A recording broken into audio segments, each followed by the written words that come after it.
सी के सीरीज में आज मैं एक नए टॉपिक पर आपको डिस्कशन करूंगा कि पॉइंटर वेरिएबल क्या है और इसका यूज क्या होता है। पॉइंटर वेरिएबल नॉर्मली आप अभी तक जो पढ़े हैं कि वेरिएबल एक कंटेनर है जो किसी भी वैल्यू को कंटेन करता है। सेम इसी तरीके से पॉइंटर भी एक वेरिएबल है। पॉइंटर भी एक वेरिएबल है जो कंटेन करता है किसी दूसरे वेरिएबल के एड्रेस को जो कि सेम डेटा टाइप का हो। सेम डेटा टाइप कहने का मतलब है कि वो वेरिएबल जिसका कि एड्रेस हम रख रहे हैं उसका डेटा टाइप और जो पॉइंटर वेरिएबल है इसका डेटा टाइप दोनों सेम होना चाहिए। यदि दोनों डिफर करेगा तो अभी बेसिक कंसेप्ट में मैं आपको ये रिस्ट्रिक्ट करता हूँ कि दोनों का डेटा टाइप सेम रखना है। मैं उसके बारे में भी बताऊंगा कि कौन सा ऐसा पॉइंटर है जो किसी भी दूसरे डेटा टाइप के एड्रेस को कंटेन कर सकता है, लेकिन अभी आपको रखना है कि वो सेम डेटा टाइप के किसी भी वेरिएबल के एड्रेस को कंटेन कर सकता है। नॉर्मली जो पॉइंटर के लिए सिंपल सा वर्ड यदि हो सकता है तो है कि पॉइंटर एक ऐसा वेरिएबल है जो स्टोर करता है एड्रेस को किसी दूसरे वेरिएबल का। नॉर्मली आप जो पॉइंटर यूज करेंगे वो पॉइंटर का जो पर्पस होगा ये होगा कि हम किसी भी मेमोरी लोकेशन को ईजिली एक्सेस कर सकेंगे और उसका एग्जीक्यूशन, चूँकि ईजिली एक्सेस कर सकेंगे तो इसका मतलब है कि ये टाइम भी कम ले रहा है एक्सेस होने में। तो टाइम कम यदि ले रहा है तो एग्जीक्यूशन भी आपका क्या होगा, फास्टर होगा। यदि टाइम ज़्यादा लगता तो एग्जीक्यूशन मेरा क्या होता, स्लो हो जाता, और यहाँ पर एग्जीक्यूशन भी मेरा क्या होगा, फास्टर होगा, यानी कि एग्जीक्यूशन स्पीड हमारा बढ़ेगा।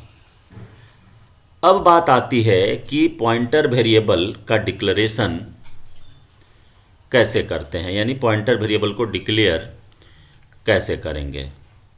तो नॉर्मली जैसे हम कोई भी वेरिएबल डिक्लेयर करते हैं सेम इसी तरीके से पॉइंटर वेरिएबल को डिक्लेयर कर सकते हैं।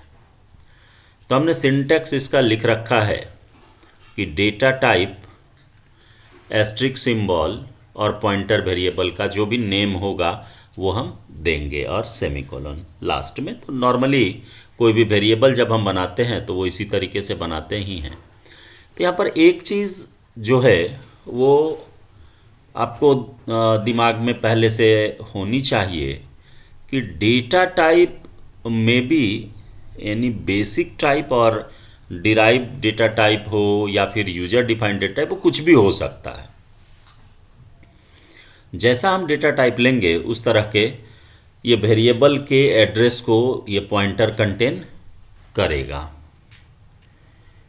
तो एग्जाम्पल के तौर पर यदि हम लें तो इंट जैसे है डेटा टाइप आपका, तो इंट और एस्ट्रिक पी लिखे तो एक पॉइंटर वेरिएबल बना यहाँ पर पी जो कंटेन करेगा किसी भी दूसरे वेरिएबल के एड्रेस को जो कि इंटीजर टाइप का होगा। इसी तरीके से नीचे आप देख रहे हैं कि फ्लोट में एस्ट्रिक क्यू लिखे हुए हैं, तो इसका मतलब है कि क्यू कंटेन करेगा किसी भी दूसरे वेरिएबल के एड्रेस को जो कि फ्लोट टाइप का होना चाहिए। बाय डिफ़ॉल्ट जो पॉइंटर है उसका साइज होता है 2 बाइट। ये वर्जन 2 के कंपाइलर के अकॉर्डिंग मैं बता रहा हूँ आपको। वर्जन 3 के कंपाइलर में उसका साइज बदल जाता है, वो 4 बाइट कंटेन करने लग जाता है। तो सिंपली हम ये कह सकते हैं कि यदि वर्जन को हम हटा दें तो हम ये कहेंगे कि कॉन्फ़िगरेशन के अकॉर्डिंग इसका टाइप यानी कि कंजम्पशन जो है साइज का ये आपका चेंज होता है। लेकिन बाय डिफ़ॉल्ट साइज कितना होगा आपके सिलेबस के अकॉर्डिंग, यानी वर्जन 2 के सिलेबस के अकॉर्डिंग देखें तो by default pointer variable contain करता है 2 बाइट मेमोरी लोकेशन। इसके बाद बात आती है कि एड्रेस, जैसा कि अभी बात हो रही थी अभी कि एड्रेस ये कंटेन करता है, तो एड्रेस असाइन कैसे करेंगे। तो एड्रेस को असाइन करने के लिए हम लोग स्कैनएफ के साथ एम्परसेंड साइन को यूज किए हैं कि एम्परसेंड साइन किसी भी वेरिएबल के पहले यदि दे दें तो वहाँ पर वो डिनोट करता है एड्रेस ऑफ से, यानी हम लोग उसको क्या पढ़ते हैं, address of A, address of B, address of C, जो भी वेरिएबल का नेम रहता है उसके पहले यदि एम्परसेंड साइन यूज करते हैं तो उसको हम लोग कहते हैं एड्रेस ऑफ। तो यहाँ भी आप देखिए कि एम्परसेंड साइन का यूज करके हम किसी भी वेरिएबल के एड्रेस को उठा करके रख सकते हैं पॉइंटर वेरिएबल के अंदर। सिंटेक्स में मैंने ये क्लियरली लिख दिया है। और इसी के जस्ट नीचे देखिए कि एग्जाम्पल हमने दिया कि इंट a इक्वल्स टू 5 और एक वेरिएबल लिया p और p में रखना है a का एड्रेस, तो हम एम्परसेंड साइन उसके पहले लगा दिए तो यहाँ पर a का वैल्यू नहीं जाएगा p में बल्कि a का एड्रेस ट्रांसफ़र होगा। इसके आगे का जो पोर्शन है उसको समझने के पहले आपको अब एक लाइव एग्जाम्पल दे करके आपको दिखाता हूँ कि ये कैसे काम करता है। तो चलिए एक एग्जाम्पल लेकर के चलते हैं। सपोज कीजिए कि यहाँ पर एक इंटीजर की ही बात हम लोग ने किया, तो इंटीजर a इक्वल्स टू 10 हमने रखा, कॉमा एस्ट्रिक p, सेम वही एग्जाम्पल जो कि हमने वहाँ कोड किए हुए था। p में हम रख दे रहे हैं एड्रेस a का, तो यहाँ पर हम यदि प्रिंटफ करते हैं और प्रिंटफ में यहाँ पर हम लिखें कि p इक्वल्स टू कि p में क्या है तो परसेंट और यहाँ x दे दें हेक्साडेसिमल के लिए और यहाँ पर कॉमा दे करके p को प्रिंट करेंगे तो ये हमको दिखाएगा किस जो ये रखे हुए है, तो रखा क्या है a का एड्रेस। फिर इसी तरीके से हम यहाँ पर नीचे भी एक मैसेज देते हैं और इसमें हम लिखेंगे एड्रेस ऑफ \n लगा दीजिए, address of a equals to और इसमें भी परसेंट x दे करके आप यहाँ प्रिंट कराइए एड्रेस ऑफ a को। देखिए हमने कोई यहाँ चेंजेस नहीं किया, आपको सिर्फ मैं एड्रेस पर लेकर के चलता हूँ कि एड्रेस आप देखिए, इससे क्लियरिटी आपको आएगी समझने में।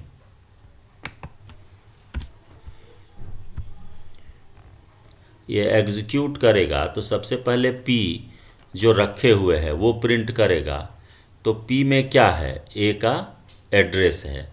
तो देखिए यहाँ पर जो आया एड्रेस p में वो क्या आया 61FEC8 और देखिए यहाँ पर भी जो a के एड्रेस को हमने डायरेक्ट प्रिंट करा तो वो भी सेम है। तो इसका मतलब है कि पॉइंटर वेरिएबल p जो है वो कंटेन किए हुए है a का एड्रेस, दोनों का वैल्यू मेरा सेम आ रहा है। तो ये तो क्लियर हो गया कि in place of address of a we can directly write p। तो अब आइए इसको हम कैसे संभव करेंगे, यानी कि दिखा पाएंगे कि दोनों एक ही है। तो इसके लिए एक छोटा सा एग्जाम्पल हम लेकर के चलते हैं। यहाँ से a के वैल्यू को हटा दे रहे हैं यानी ए को हमने ब्लैंक रखा, ए का एड्रेस रखा यहाँ, और यहाँ पर इनपुट मांग लेते हैं printf इंटर एनी नंबर। हमने मांगा, यूजर इनपुट करेगा और स्कैन कीजिए, scanf %d। चूँकि इंटीजर टाइप का है इसलिए हमने %d यहाँ यूज करा, और यहाँ पर एम्परसेंड साइन, और एम्परसेंड साइन के साथ हम यूज कर लेंगे ए को। तो ए को यूज करें यानी एड्रेस ऑफ ए यूज करें या फिर पी लिखे, बात तो बराबर है। तो क्या यहाँ पर हम पी डायरेक्ट लिख सकते हैं? तो चलिए इसको टेस्ट करके देख लेते हैं। अब यहाँ पर जो पी से वैल्यू आया, इनपुट हुआ, ये तो आपको एड्रेस आपको दिखा ही दिए। अब इसको हम यहाँ से डिलीट कर देते हैं और इस जगह पर हम ए के वैल्यू को लेकर के चलेंगे। यहाँ पर हम लिखेंगे कि वैल्यू ऑफ ए, यहाँ लिखिए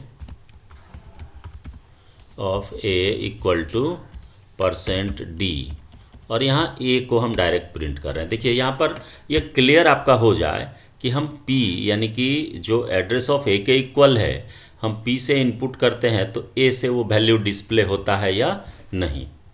तो इसको देखिए एग्जीक्यूट कराइए आप। एग्जीक्यूट करेंगे तो देखिए ये मांग रहा है आपसे इंटर एनी नंबर, हमने दिया 5, तो ये a जो हम प्रिंट किए हुए हैं उससे आना चाहिए आउटपुट। देखिए value of a equals to 5।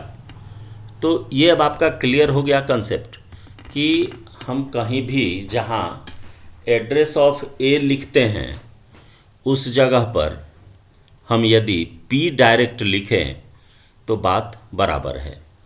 हम दोनों में से किसी भी तरीके से इसको यूज कर सकते हैं। अब इसके आगे मैं थोड़ा सा और चेंजेस करता हूँ।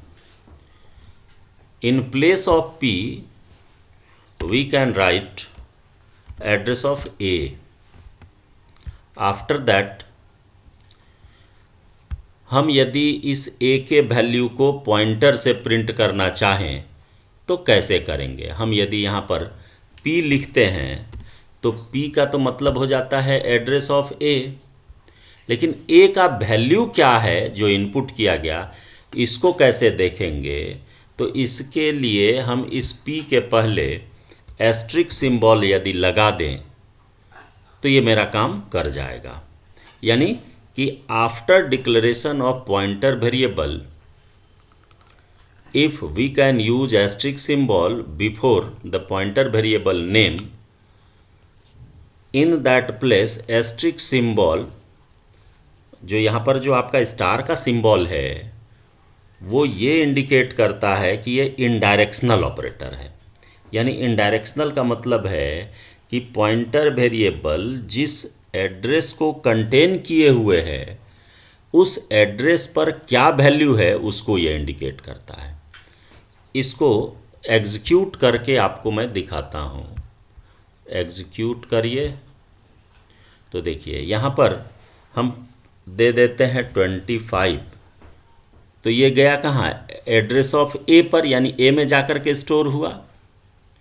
लेकिन जब हम एस्ट्रिक p से इसको प्रिंट करेंगे तो ये वैल्यू हमको मिल जाएगा, एग्जैक्ट वैल्यू प्रिंट करेगा। देखिए 25 हमने यहाँ रखा और a का वैल्यू यहाँ से मैं प्रिंट कराया किसके थ्रू? एस्ट्रिक p के थ्रू। तो देखिए सेम ही चीज़ आपको मिल रहा है। तो इस दोनों एग्जाम्पल से दो बातें आपको क्लियर हुई कि p is equal to address of a and a is equal to asterisk of p। p के पहले स्टार लगा देंगे, एस्ट्रिक p के बराबर हो जा रहा है कौन? a, और एड्रेस ऑफ a किसके बराबर हो जा रहा है? तो ये हो जा रहा है आपको p के बराबर। अब आइए यहाँ मैं आपको साइज, जैसा कि बता रहा था कि कोई भी पॉइंटर वेरिएबल डिक्लेयर करते हैं तो उसका साइज क्या लेगा, इसको हम लोग देख लेते हैं। इसमें हमको एक्स्ट्रा वेरिएबल की आवश्यकता नहीं है, जैसे एस्ट्रिक पी लिए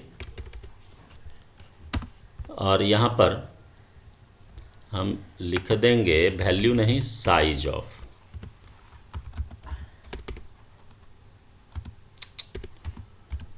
साइज ऑफ पी का साइज क्या है, और यहाँ पर एक साइज ऑफ ऑपरेटर ऑलरेडी है सी के पास, साइज ऑफ और अंडर ब्रैकेट दे दीजिए पी को।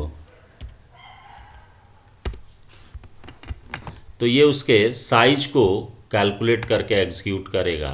ये वर्जन 3 का कंपाइलर है।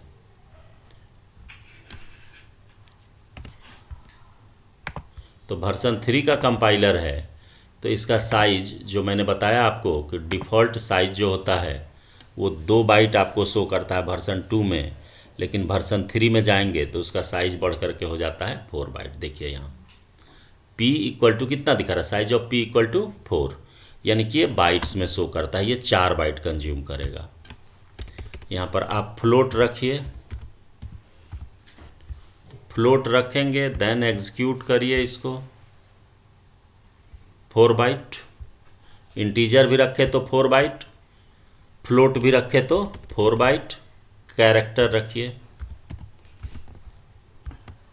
कैरेक्टर रखे तो भी ये आपको क्या करेगा 4 ही बाइट। देखिए साइज सेम हो गया।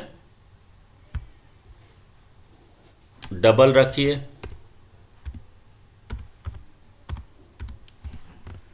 डबल दिया, डबल देने के बाद इसको जब रन करते हैं तो भी ये 4 बाइट। जबकि नॉर्मली आप जो डेटा टाइप पढ़े हैं उसमें आप ये पढ़े हैं कि कैरेक्टर यदि वर्जन 2 के अंदर हम यूज कर रहे हैं तो 1 बाइट, वर्जन 3 के अंदर यूज करेंगे तो 2 बाइट, इंटीजर वर्जन 2 में यूज करेंगे तो 2 बाइट, और वर्जन 3 में यूज करेंगे तो 4 बाइट। फ्लोट 4 बाइट दोनों में यूज करता है। और जब हम डबल की बात करते हैं तो डबल 8 बाइट कंज्यूम करता है। लेकिन यहाँ पर आप देखिए कि हर एक केस में ये 4 बाइट ही आपको शो करता है। तो इसका मतलब है कि पॉइंटर वेरिएबल यदि हम बनाएंगे तो ये by default 4 byte memory consume कर लेगा वर्जन 3 में, और वर्जन 2 में ये 2 बाइट ही कंज्यूम करेगा। इवन आपको जैसा कि डेटा टाइप में पता है कि वॉइड डेटा टाइप है, लेकिन इसका कोई वेरिएबल नहीं बना सकते हैं, लेकिन पॉइंटर बन सकता है। इस वॉइड पॉइंटर पर मैं एक सेपरेट वीडियो बनाऊंगा कि देखिए यहाँ वॉइड भी दिए फिर भी ये कितना कंज्यूम दिखा रहा है 4 बाइट। तो इसका मतलब है कि वॉइड जो डेटा टाइप है इसका वेरिएबल तो नहीं बन सकता है, लेकिन पॉइंटर वेरिएबल बन सकता है, ये पॉसिबल है। तो इस वीडियो में बस इतना ही बेसिक कंसेप्ट मैंने दिया। अगली वीडियो जो मेरी आएगी इस पर मैं पॉइंटर के और डिस्क्रिप्शन को बताऊंगा, इसके अर्थमेटिक ऑपरेशंस के बारे में बताऊंगा। फिर उसके बाद एरे से लेकर के मैं लिंक करके आपको बताऊंगा। चूँकि मैं सीरियली जो जितना वीडियो मैंने बनाया वो उसी टॉपिक से रिलेटेड बनाते चला जा रहा हूँ और सारे में इम्प्लीमेंट करके मैं दिखाते चला जाऊँगा। इस वीडियो में इतना ही।